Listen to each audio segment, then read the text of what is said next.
Okay, we're back. And all we're going to do is we're going to chop or slice all of these corned beefs. I've got 4 into chunks so they'll fit in the jar. So I do them like that big. Sometimes I do them a little thinner, sometimes I do. Doesn't matter. But you want to have some big pieces and some little pieces because there'll be room in the jar and you might want to squeeze more in. So, and then we're going to get our jars ready. And I put all of my pickling spice, which this is what's in. Oh, it's backwards, isn't that weird? Anyway, it says pickling spice. And that's what's in those little packets. So I've got my spoon ready, and I got some in a bowl that I took out from the packets. So I'm gonna finish cutting this meat up, and then I'm gonna bring you back. All right, I am getting my canner ready. So I'm just going to put a little bit. Just helps with cloudiness of your jars, so you don't get that white film on it. My meat is ready. Steve's gonna open the jars and I'm gonna start shoving it in. Shove it in, shove it in. So let me find a place to set you up so you can watch the process. And we'll go. Okay. Alright, so we are ready. So I'm gonna start putting these pieces in my jar with my fingers. It's my food. Mm-hmm. But the good thing is that you don't have to sterilize jars when you're pressure canning because it'll be in there for 90 minutes with meat and it'll sanitize itself. So you want to put it just under the rim. And then I'm going to take my pickling spice and I'm going to go with a half a teaspoon and I'm just going to shake it in. Then I'm going to put it aside because Steve's going to vinegar it because you can wipe the grease off with vinegar and paper towels to make sure that you have good seal. Do you need to put any salt in there? No, this is salty enough. Okay. The only spice you should probably put in here is maybe pepper if you like a lot of pepper, but I just tend to spice my food up when I'm cooking it, so I don't worry about spicing it up. When you're eating? Yep, when I'm eating it, cooking it. Well, this is just canning. This is different. So I'm just going to put the pickling in there, squeeze it down, because if you go too high, you are going to have a bad seal. So you want to stay at that jar level where it, right here.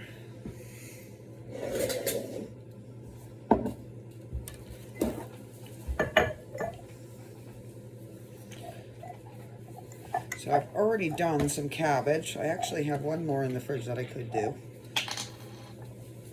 And I'm going to do the same thing that I'm doing with this meat is I'm going to put some pickling spice in it, some butter, and some put lids on right now. Yep. And then I will put just a tiny bit to fill the bottom of water because I wanted to steam it. Okay, yeah. So do you have to add water to this first? No, not this. Oh, not cabbage. this? We're talking about cabbage. Sorry. Didn't mean in. We're a good team here because I'll fill the jars and he wipes them down. And ask silly questions. And ask silly questions. But we get things done rather quickly. We made pickles yesterday or the day before.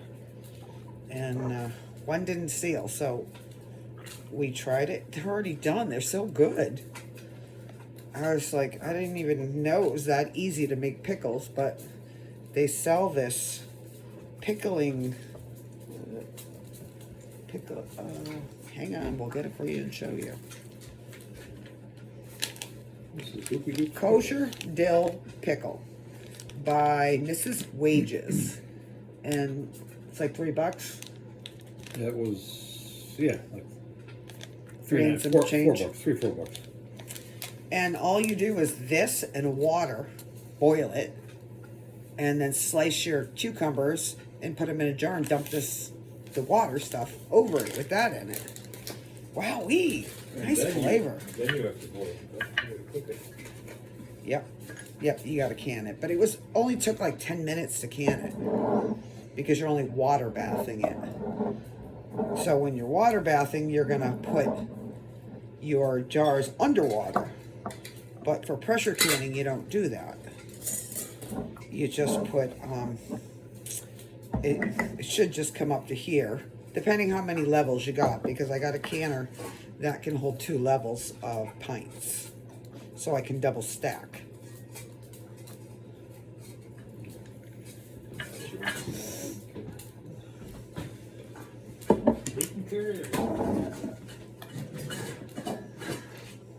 But I'll tell you, corned beef doesn't go far. Feels. What's that? I said it just doesn't go far. Like you think. I mean, we're doing 4 roasts, Oh, yeah. and Oh, jeez. we probably already put a roast and a half in a jar. So it doesn't make a whole heck of a lot. But one of these with the cabbage and the potatoes and the carrots will feed me and Steve, and that's probably enough to have seconds. So you figure 1 pint for 2 people.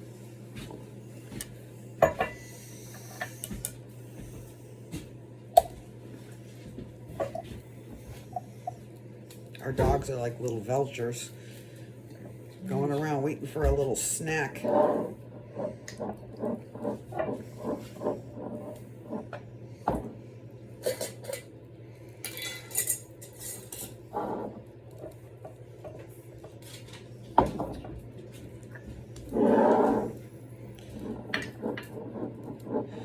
Be very careful to get the rim. Wipe it with paper towel and vinegar, because if you don't, it won't seal. Now here's the thing, if it doesn't, you can recan it. Just take it apart, wipe it down, put a new lid on it, and you can put it in the canner. But do you really want to run the canner for wine? So a lot of times we just eat it. But if I'm going to can other stuff, then I will go ahead and do it. Now, do I have one small enough for Oh, this? I know, man. Steve was cutting some small, and you said, don't do that. I know it. I think I need a knife. Hold on. I'll get it for you. So you don't have to make everything all mess. I am the queen of messes when it comes to canning. Thank God I have Steve around Thanks, Steve. This year's got around. That was always to small. clean up after me. Oh, look how sharp that is now. Oh boy. Okay, I'll take another one. Sure you will. That was the whole piece. Okay, yeah. It's the one I just cut in half. But knew yeah, it it fits wasn't better that gonna way. fit. I'm going to leave this right here for now. And yeah, so there we go. So, but I'll finish this and then I'll bring you back when I'm putting them in. So I'm getting ready to put my jars in, and I forgot my bottom layer. So now we're gonna put jars in. And I think this might go to my other can, I'm not sure. But we're just gonna lay them all in here like so. And if I need to put 2 layers, you can go ahead and try it. Let's see what we get. I don't know how many it's going to fit in here. Probably 1 more. And I'll have to put the second layer on. So the water is not above it, and that's perfect. You don't want it to be above it. So I'm going to go over here. And where is it? Oh, there it is. Grab my top layer. Oh no, this is not the one for the right one. Okay, I gotta put you away and. It's not over there? Nope. I'm gonna go get my right one. All right. So I found the correct one that actually fits in there. So I'm just gonna set my extra ones on top. And I had enough for a half of a pint. Not even, but if somebody wants a little snack of meat, they're all set. And notice how this is not in water, but it's fine. It'll still do its thing. So I've got to bring it up to temperature. So I'm going to put the lid on it. And then I'm going to set a timer so I don't forget to come and check it and see if it's boiling yet. Now, how I'm going to know it's boiling is we're going to get a lot of steam. Now, I'm using a Tefal. Tefal is one of the easiest ones ever. So you're going to put your little dial on steam. And then this is your little gauge. So, but when this starts shooting out steam on a steady basis, then we're going to turn it to 2. And then we will see this start rising. When that gets to 2, which is 10 pounds of pressure for my area, then we'll start the timer for 90 minutes. So quarts actually only takes 75, but I've got them stacked on each other, so I'm just gonna go for the full 90, which is what meats are in a quart jar. But all right, all right, my Tefal is whistling, steam is coming out. So I'm gonna carefully turn this to 2. Without getting burned. Okay, it's 2. So now I'm gonna say, hey Alexa, time 10 minutes.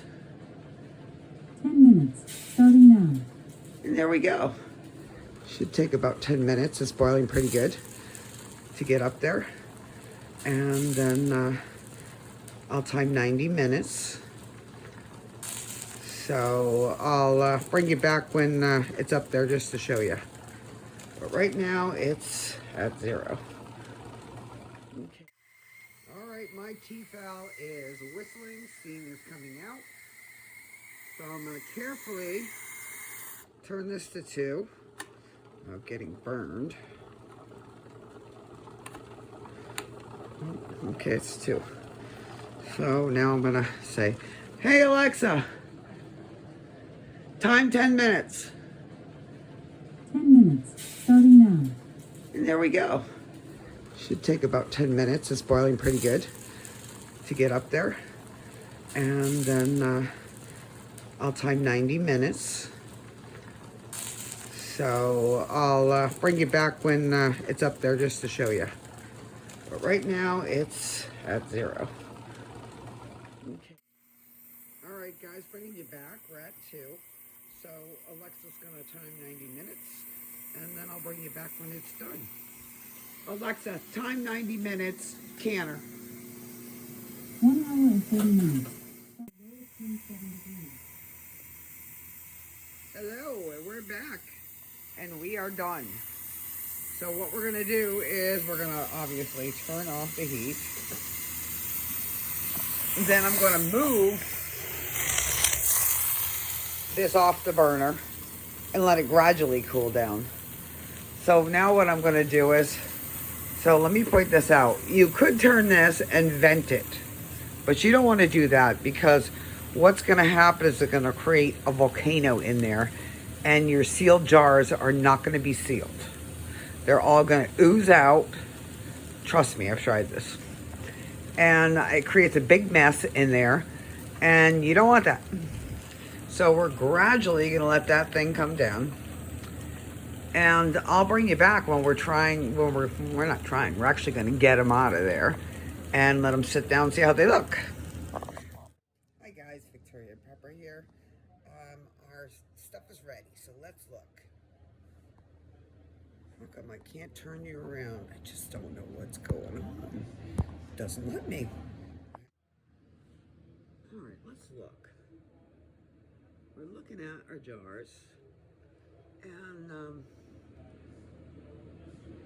I know that you've probably heard of what's called debubbling, but I gotta be honest, I don't usually debubble, and I've never had a problem. They say air can get trapped in it, but let's think about this. We left a headspace of 1 inch, right up to the rim. Usually that was just right here. It shrunk a bit, and we trapped air in there anyways. So what are they talking about? I'm not really sure, but everything seems to be processing very well, and most of the tops are already sealed. Some not so much. It's funny, we see white stuff on here when we did our little vinegar. So what the hell? Why we got white stuff on there? I don't know. It's probably the salt from the meat. But when you can, they say to have a debubbler, and they say to have one of these. Now this, all it does is grab the jar, so you don't have to. That's that. When I do macaroni and cheese and rice and a couple other things, I do debubble because I don't want it to get stuck on the bottom. So I go around and mix it all up. But we'll get into that when we make those things. So for right now, I'm gonna let you go and try this. It's a good recipe, and it is delicious. Victoria Pepperidge signing off. Bye.